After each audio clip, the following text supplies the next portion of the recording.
రాష్ట్రంలో సన్న వరి వేసేది చాలా తక్కువ మంది రైతులు.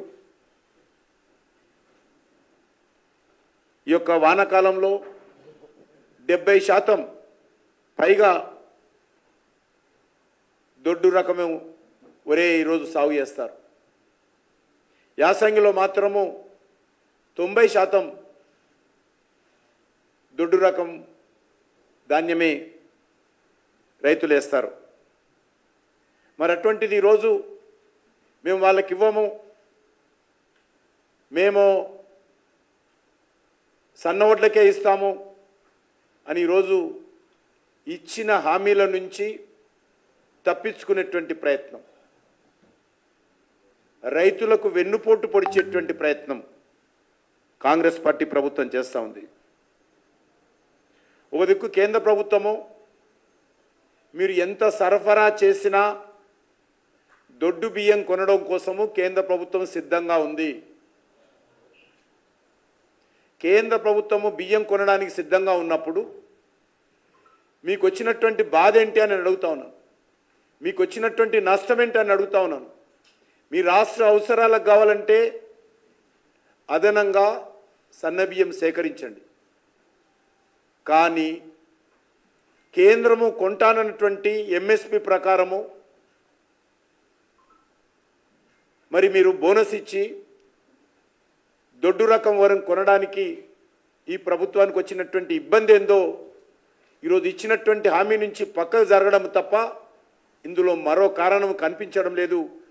ఈ యొక్క మోసం చేయడం తప్ప ఇంకో సమస్య లేదని సందర్భంగా మనం చేస్తున్నాను.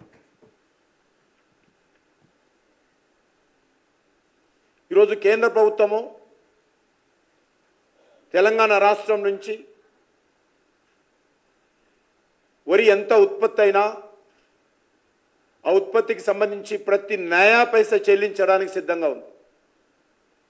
అది దొడ్డు బియ్యం కానీ, సన్న బియ్యం కానీ, బాయిల్ రైస్ కానీ ఏదైనప్పటికీ కూడా గత సంవత్సరం మీకు తెలుసు బాయిల్ రైస్ విషయంలో ఢిల్లీకి వచ్చి ధర్నాలు చేశారు కాంగ్రెస్ టీఆర్ఎస్ పార్టీ నాయకులు. కానీ ఆ బాయిల్ రైస్ విషయంలో కూడా ప్రధానమంత్రి గారు తెలంగాణ రైతాంగానికి సంబంధించి సమస్యను దృష్టిలో పెట్టుకొని బాయిల్ రైస్ కూడా ఎంత వచ్చినా కూడా కొనాలని చెప్పి ఆదేశాలు ఇవ్వడం జరిగింది. ఈరోజు అన్ని రకాలుగా నరేంద్ర మోడీ గారి ప్రభుత్వము తెలంగాణ రైతులకు అండగా నిలబడుతున్నప్పుడు మరి ఈరోజు దేవుడు వరమిచ్చినా పూజారి అడ్డుకున్నట్టుగా ఈరోజు కేంద్ర ప్రభుత్వము అన్ని రకాలుగా చివరి గింజ వరకు కూడా న్యాయ పైస వరకు కూడా చెల్లించి కేంద్ర ప్రభుత్వము